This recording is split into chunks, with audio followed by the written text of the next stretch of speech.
Hello everyone. Welcome to a new video. ഇപ്പോൾ നിങ്ങൾ വരാൻ പോകുന്ന ബോർഡ് എക്സാമിന് വേണ്ടിയിട്ട്, നമ്മുടെ കേരള +2 ബോർഡ് എക്സാമിന് വേണ്ടിയിട്ട് എല്ലാവരും നന്നായിട്ട് പ്രിപ്പയർ ചെയ്തുകൊണ്ടിരിക്കുകയായിരിക്കും. അവർക്ക് വേണ്ടിയിട്ടാണ് ഞാൻ ഈ വീഡിയോ ചെയ്യുന്നത്.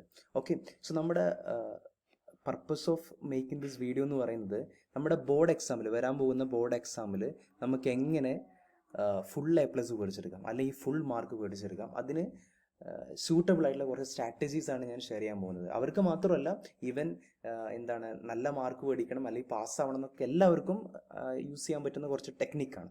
ഓക്കെ, ഈവൻ നിങ്ങളിപ്പോൾ പഠിച്ചിട്ട് അധികം എത്തിയിട്ടില്ല, കുറച്ചേ ടൈമുള്ളൂ, നിങ്ങൾക്ക് മാക്സിമം മാർക്ക് മേടിക്കണം അല്ലെങ്കിൽ കുറച്ച് അത്യാവശ്യം നല്ല മാർക്ക് മേടിക്കണം എന്ന് ചിന്തിക്കുന്നവരാണെങ്കിലും, അല്ല ഓൾറെഡി നിങ്ങൾക്ക് നന്നായിട്ട് അറിയാം എനിക്ക് ഫുൾ മാർക്ക് മേടിക്കണം അല്ലെങ്കിൽ എനിക്ക് A+ മേടിക്കണം എന്ന് ചിന്തിക്കുന്നവരാണെങ്കിലും നിങ്ങൾക്ക് ഈ വീഡിയോ യൂസ്ഫുൾ ആവും. ഓക്കെ, നിങ്ങളുടെ വീഡിയോ ഇഷ്ടപ്പെടുകയാണെങ്കിൽ നിങ്ങൾ ലൈക്ക് ചെയ്യുക, നിങ്ങളുടെ ഫ്രണ്ട്സിലോട്ടെല്ലാം ഷെയർ ചെയ്ത് കൊടുക്കുക. നിങ്ങൾ നിങ്ങൾ ചാനൽ സബ്സ്ക്രൈബ് ചെയ്യുന്ന കാര്യം പരിഗണിക്കുക. ഓക്കെ, നമ്മുടെ സംഭവം എന്ന് പറയുന്നത് എങ്ങനെ നമുക്ക് ഫുൾ സ്കോർ അല്ലെങ്കിൽ ഫുൾ മാർക്ക് മേടിക്കാം നമ്മുടെ ബോർഡ് എക്സാമിൽ. ഓക്കെ, ഫസ്റ്റ് ഓഫ് ഓൾ നിങ്ങൾ അറിഞ്ഞിരിക്കേണ്ടത്, നിങ്ങൾക്ക് അറിയുന്ന കാര്യമായിരിക്കും, ഓരോ ചാപ്റ്ററിനും വെയിറ്റേജ് ഡിഫറെൻ്റ് ആയിരിക്കും. ചില ചാപ്റ്ററിൽ കുറവായിരിക്കും. ഇപ്പോൾ മൈക്രോബ്സ് ഇൻ ഹ്യൂമൻ വെൽഫെയർ എടുക്കുകയാണെങ്കിൽ ആ ചാപ്റ്ററിൽ നിന്ന് കുറച്ച് നമ്പർ ഓഫ് ക്വസ്റ്റ്യൻസ് ആയിരിക്കും വരിക. പക്ഷെ നിങ്ങൾ മോളിക്കുലാർ ബേസ് അല്ലെങ്കിൽ പ്രിൻസിപ്പിൾസ് ഓഫ് ഇൻഹെറിറ്റൻസ് എടുക്കുമ്പോൾ അവിടുന്ന് വരുന്ന ക്വസ്റ്റ്യൻസ് വെയിറ്റേജ് കൂടുതലായിരിക്കും. ശരിയാണല്ലോ. ഫസ്റ്റ് ഓഫ് ഓൾ നിങ്ങൾ വെയിറ്റേജ് മനസ്സിലാക്കണം. ഓക്കെ, നമ്മുടെ മൈക്രോബ്സ് ഇൻ ഹ്യൂമൻ വെൽഫെയറിന് അലോട്ട് ചെയ്യുന്ന ടൈമല്ല നിങ്ങൾ എവിടെ കൊടുക്കേണ്ടത്. മോളിക്കുലാർ ബേസിസും പ്രിൻസിപ്പിൾസ് ഓഫ് ഇൻഹെറിറ്റൻസും പറയുന്ന വലിയ ചാപ്റ്റേഴ്സ് ആയിട്ടുള്ള, അല്ലെങ്കിൽ കൂടുതൽ ചോദ്യങ്ങൾ ചോദിക്കുന്ന, അല്ലെങ്കിൽ കൂടുതൽ വെയിറ്റേജ് ഉള്ള ചാപ്റ്റേഴ്സിന് കൊടുക്കേണ്ടത്. ഡെഫിനറ്റ്ലി നിങ്ങൾ ഈ മോളിക്കുലാർ ബേസിനും പ്രിൻസിപ്പിൾസ് ഓഫ് ഇൻഹെറിറ്റൻസിനും എല്ലാം കൂടുതൽ ടൈം അലോട്ട് ചെയ്യണം. ഇതെങ്ങനെ നമുക്ക് മനസ്സിലാവും? അത് മനസ്സിലാവും നമ്മുടെ വെയിറ്റേജ് അനുസരിച്ചിട്ടാണ്.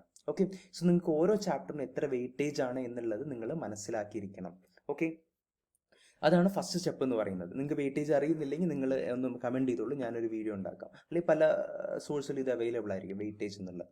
ഓക്കെ, ഫസ്റ്റ് നിങ്ങൾ വെയിറ്റേജ് മനസ്സിലാക്കണം. സെക്കൻഡ് എന്ന് പറയുന്നത്, നിങ്ങൾ മോഡൽ ഓഫ് ക്വസ്റ്റ്യൻസ് മനസ്സിലാക്കണം. നിങ്ങൾ NCERT ഒരു തല മുതൽ മറ്റു തല വായിക്കല്ല വേണ്ടത്, അല്ലെങ്കിൽ നിങ്ങൾ നോട്ട് വെറുതെ മറിച്ച് നോക്കല്ല വേണ്ടത്. ഇതിനെല്ലാം മുമ്പായിട്ട് നിങ്ങൾ എങ്ങനെയാണ് അവർ ക്വസ്റ്റ്യൻ ചോദിക്കുന്നത് മനസ്സിലാക്കണം. ഓക്കെ, ഇപ്പം നിങ്ങൾ മോളിക്കുലാർ ബേസ് എടുത്താൽ അവിടെ ഒരു ഈസി ക്വസ്റ്റ്യൻ ഉണ്ടാവും, ഒരു മീഡിയം ക്വസ്റ്റ്യൻ ഉണ്ടാവും, ഒരു ഡിഫിക്കൽട്ട് ക്വസ്റ്റ്യൻ ഉണ്ടാവും. അവർ ചോദിക്കുന്ന പാറ്റേൺ നിങ്ങൾ മനസ്സിലാക്കണം. അതുപോലെ അവർ ഏത് ടോപ്പിക്കിനാണ്, നിങ്ങൾ ഏത് എക്സാം എടുക്കും, നിങ്ങളുടെ ബോർഡ് എക്സാം എടുക്കുകയാണെങ്കിൽ ചില ടോപ്പിക്ക് അവർ കൂടുതലായിട്ട് കോൺസെൻട്രേറ്റ് ചെയ്യും. നിങ്ങൾക്കറിയാം, മോളിക്കുലാർ ബേസ് എന്ന് പറഞ്ഞാൽ വലിയൊരു ചാപ്റ്ററാണ്, പക്ഷേ ചില ടോപ്പിക്സിന് പ്രാധാന്യം കൂടുതലായിരിക്കും. അല്ലെങ്കിൽ പ്രിൻസിപ്പിൾസ് ഓഫ് ഇൻഹെറിറ്റൻസ് എന്ന് പറയുന്നത് എന്താണ്, വലിയൊരു ചാപ്റ്ററാണ്, പക്ഷെ ചില ടോപ്പിക്സിന് പ്രാധാന്യം കൂടുതലായിരിക്കും. നമുക്ക് എല്ലാം പഠിക്കാനുള്ള ടൈം ഇല്ലല്ലോ. നമുക്ക് വളരെ ലിമിറ്റഡ് ആയിട്ടുള്ള ടൈമേ ഉള്ളൂ. നിങ്ങൾ എന്ത് ചെയ്യണം, നിങ്ങൾ ഇമ്പോർട്ടൻ്റ് ആയിട്ടുള്ള ടോപ്പിക്ക് മനസ്സിലാക്കണം. അതെങ്ങനെ മനസ്സിലാക്കാൻ പറ്റുക? നിങ്ങൾ ഈ മുൻ വർഷങ്ങളിൽ കണ്ടക്ട് ചെയ്ത പേപ്പറുകൾ PYQs നോക്കുമ്പോൾ നിങ്ങൾക്ക് മനസ്സിലാവും ഏത് ടോപ്പിക്കിൽ നിന്നാണ് അവർ കൂടുതൽ ക്വസ്റ്റ്യൻ വരുന്നത്. അപ്പോൾ ആ ടോപ്പിക് എടുത്ത് പഠിക്കുക നിങ്ങൾ, റാദർ ദാൻ നിങ്ങൾ ഫുൾ ചാപ്റ്റർ റിവൈസ് ചെയ്യുന്നതിന് പകരം ഈ ടോപ്പിക്കിലൂടെ ഒരു റിവിഷൻ ഒരു തവണ നടത്തുക. എന്നിട്ട് ടൈമിനനുസരിച്ച് എന്ത് ചെയ്യുക, ബാക്കിയുള്ള കാര്യങ്ങളും പഠിക്കാൻ നോക്കുക എന്നുള്ളതാണ്. ഓക്കെ, നിങ്ങൾ ഫസ്റ്റ് ഓഫ് ഓൾ ചെയ്യുന്നുണ്ട്, നിങ്ങൾ PYQ മുൻകാല വർഷങ്ങളിലെ പേപ്പർ നിങ്ങൾ സോൾവ് ചെയ്യണം. ആദ്യമായിട്ട് അതിൻ്റെ സൊല്യൂഷൻസും ഉത്തരങ്ങളെല്ലാം മനസ്സിലാക്കിയിട്ട് ഏത് ടോപ്പിക്കിൽ നിന്നാണ് ഇത് വന്നതെന്നുള്ളത് പോലും നിങ്ങളൊന്ന് നോട്ട് ചെയ്യുക. എന്നിട്ട് അതിന് കൂടുതൽ പ്രാധാന്യം കൊടുക്കുക. ഓക്കെ ആണോ? ദെൻ അനദർ പോയിന്റ് എന്ന് പറഞ്ഞാൽ മോഡൽ ഓഫ് ക്വസ്റ്റ്യൻ, എങ്ങനെയാണ് ഒരു ക്വസ്റ്റ്യൻ ചോദിക്കുന്നതെന്ന് മനസ്സിലാക്കുക. ഓരോ ചാപ്റ്ററിൽ അവർ ചോദിക്കുന്ന സ്ട്രാറ്റജി ഡിഫറെൻ്റ് ആയിരിക്കും. ചില ചാപ്റ്ററിൽ ഡയറക്റ്റ് ക്വസ്റ്റ്യൻസ് ആയിരിക്കും. ഓക്കെ ആണോ? മോഡൽ ഓഫ് ക്വസ്റ്റ്യൻസ് മനസ്സിലാക്കുക, PYQs മനസ്സിലാക്കുക. ഇതെല്ലാം മനസ്സിലാക്കിയാൽ പിന്നെ നമ്മൾ സ്ട്രോങ് ആയിട്ട് ആക്ഷൻ എടുത്ത് തുടങ്ങണം. ഓക്കെ, അപ്പോൾ നമ്മൾ ആക്ഷൻ എടുത്ത് കൊടുക്കുമ്പോൾ നമ്മൾ എന്ത് ചെയ്യണം, നമ്മുടെ സംഭവം എന്ന് പറയുന്നത്, നമുക്ക് കുറച്ച് ടൈമാണുള്ളത്. ഈ കുറച്ച് ടൈമിൽ നമുക്ക് കൂടുതൽ മാർക്ക് പഠിക്കണം. അതാണല്ലോ നമ്മുടെ പർപ്പസ് എന്ന് പറയുന്നത്. അപ്പോൾ അതിന് നിങ്ങൾ എന്ത് ചെയ്യണം, ആക്റ്റീവ് ലേണിംഗ് മെത്തേഡ് യൂസ് ചെയ്യണം.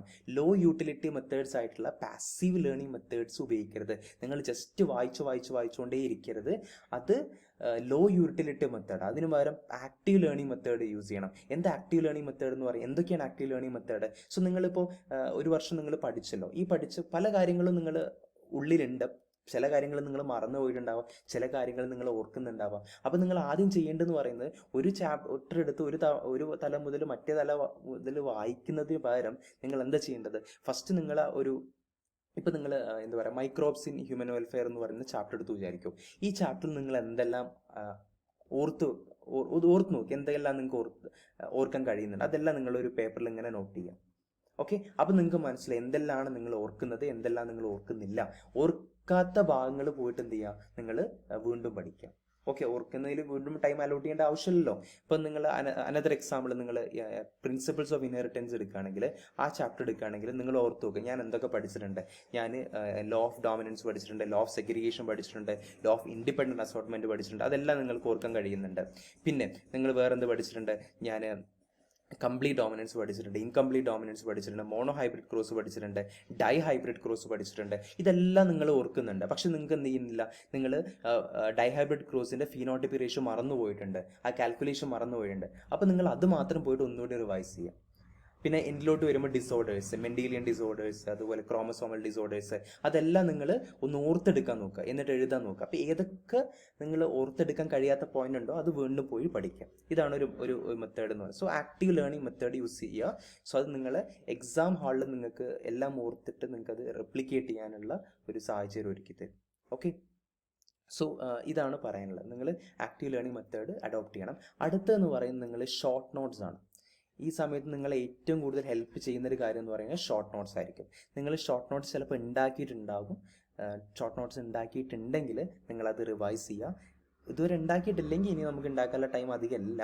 അപ്പോൾ നിങ്ങളൊരു കാര്യം ചെയ്യേണ്ടത്, എനിക്ക് നിങ്ങൾ കമൻറ്റ് സെക്ഷനിൽ ഒന്ന് കമൻറ്റ് ചെയ്യുക. അതുപോലെ ഞാൻ ഒരു വാട്സപ്പ് ഗ്രൂപ്പിൻ്റെ ലിങ്ക് പ്രൊവൈഡ് ചെയ്യാം. അതിൽ നിങ്ങൾ എന്ത് ചെയ്യുക, ജോയിൻ ചെയ്യുക. എന്നിട്ട് എനിക്കൊന്ന് മെസ്സേജ് ചെയ്താൽ മതി, അഡ്മിനെ മെസ്സേജ് ചെയ്താൽ മതി. ഈ മെസ്സേജ് ചെയ്യുമ്പോൾ ഞാൻ ഷോർട്ട് നോട്ട്സ് ഞാൻ നിങ്ങൾക്ക് അയച്ചു തരാം. എൻ്റെ കയ്യിൽ അവൈലബിൾ ആയിട്ടുള്ള എസ്പെഷ്യലി ബോട്ടണി ചാപ്റ്റേഴ്സിൻ്റെ എല്ലാം ഷോർട്ട് നോട്ട്സ് ഞാൻ അയച്ചു തരാം. നിങ്ങൾക്കത് യൂസ്ഫുൾ ആവും. അത് നിങ്ങളുടെ നീറ്റ് എക്സാമിന് നിങ്ങൾക്കത് യൂസ്ഫുൾ ആവും. ഓക്കെ, സോ ഇത്രയാണ് പറയാനുള്ളത്. സോ ഫസ്റ്റ് നിങ്ങൾ വെയിറ്റേജ് മനസ്സിലാക്കുക, സെക്കൻഡ് എങ്ങനെയാണ് ക്വസ്റ്റ്യൻ വരുന്നത് മനസ്സിലാക്കുക. ഡെഫിനറ്റ്ലി നിങ്ങൾ എന്ത് ചെയ്യണം, PYQs ചെയ്യണം, മുൻ വർഷങ്ങളിൽ കണ്ടക്ട് ചെയ്ത പേപ്പേഴ്സ് വർക്കൗട്ട് ചെയ്യണം. Then most importantly active learning method. നിങ്ങൾ കുറച്ച് സമയം കൊണ്ട് കൂടുതൽ മാർക്ക് മേടിക്കണോ, the solution is or the answer is active learning methods. Okay, പിന്നെ നിങ്ങൾ എന്ത് ചെയ്യുക, മോട്ടിവേറ്റഡ് ആയിരിക്കുക. നിങ്ങൾ വരുന്ന സമയങ്ങളിലെ ഭക്ഷണത്തിലെല്ലാം കെയർഫുൾ ആവുക. ജങ്ക് ഫുഡ് കഴിക്കരുത്, ഹെൽത്തി ഫുഡ് കഴിക്കണം. നോമ്പെടുക്കുന്നവരാണെങ്കിൽ നോമ്പ് തുറന്നതിന് ശേഷം നന്നായിട്ട് വെള്ളം കുടിക്കുക, ഹൈഡ്രേറ്റ് ചെയ്യുക. അതുപോലെ തന്നെ നോമ്പ് എടുക്കുന്നതിന് മുമ്പും നന്നായിട്ട് ഹൈഡ്രേറ്റ് ചെയ്യുക, ഫൈബർ അടങ്ങിയ ഭക്ഷണങ്ങൾ കഴിക്കുക. നിങ്ങളുടെ ഹെൽത്തി ആയിട്ട് നിങ്ങൾ വെക്കുക. ഓക്കെ, സോ നിങ്ങൾക്ക് ഇന്ന് കുറച്ച് പോയിന്റ് കിട്ടിയെന്ന് വിചാരിക്കുന്നു. ഇനി കൂടുതൽ കാര്യങ്ങൾ അറിയണമെങ്കിൽ നിങ്ങൾ കമൻറ്റ് ചെയ്താൽ മതി, എന്തൊക്കെ കാര്യം നിങ്ങൾക്ക് അറിയണം എന്നുള്ളത്. അതുപോലെ നിങ്ങൾക്കൊരു ഓഫർ ചെയ്യാൻ വെക്കുന്നു. +2 നിങ്ങൾക്ക് ഏത് ചാപ്റ്ററാണോ കൂടുതൽ ഡിഫിക്കൽട്ട് അതൊന്ന് കമൻറ്റ് ചെയ്യൂ. അത് ഞാൻ ലൈവായിട്ടോ അല്ലെങ്കിൽ റെക്കോർഡഡ് ആയിട്ടോ അല്ലെങ്കിൽ നിങ്ങളൊക്കെ വെച്ചിട്ടൊരു ലൈവ് സെഷൻ ഞാൻ കണ്ടക്ട് ചെയ്യാം. ഓക്കെ, സോ അതൊരു ഓഫറാണ്. 1 word which I M giving, ഏത് ചാപ്റ്ററാണ് നിങ്ങൾ മെൻഷൻ ചെയ്യുന്നത്, botany chapters I will prefer. Botany എന്ന് പറഞ്ഞാൽ difficult chapters, molecular basis, principles of inheritance, biotechnology, ഇതിൽ ഏത് ചാപ്റ്ററും ആയിക്കോട്ടെ, നിങ്ങൾ അത് ഈസി ആക്കി തരുന്നുള്ള പോയിന്റ് ഞാൻ ഉറപ്പ് വരാം. ഒപ്പം നിങ്ങൾ ടോപ്പിക് കൂടി മെൻഷൻ ചെയ്യുകയാണെങ്കിൽ ഒന്നുകൂടി നന്നായിരിക്കും. ഇതിൽ സ്പെസിഫിക് ടോപ്പിക് നിങ്ങൾക്ക് കൂടുതൽ ഡിഫിക്കൽട്ട് ഉണ്ടെങ്കിൽ. ഓക്കെ, സോ എല്ലാവരും എന്ത് ചെയ്യുക, നമ്മുടെ വാട്സപ്പ് ഗ്രൂപ്പിൽ ജോയിൻ ചെയ്യുക. അപ്പോൾ അങ്ങനെയാണ് ഞാൻ ലിങ്ക് എല്ലാം ഷെയർ ചെയ്യുക അവിടെ. ഓക്കെ, അതുപോലെ നിങ്ങൾ കമൻറ്റ് ചെയ്യുക, നിങ്ങളുടെ അഭിപ്രായങ്ങൾ കമൻറ്റ് ചെയ്യുക, നിങ്ങളുടെ ഫ്രണ്ട്സിലോട്ടെല്ലാം ഷെയർ ചെയ്ത് കൊടുക്കുക. Okay, so all the very best. Thank you so much.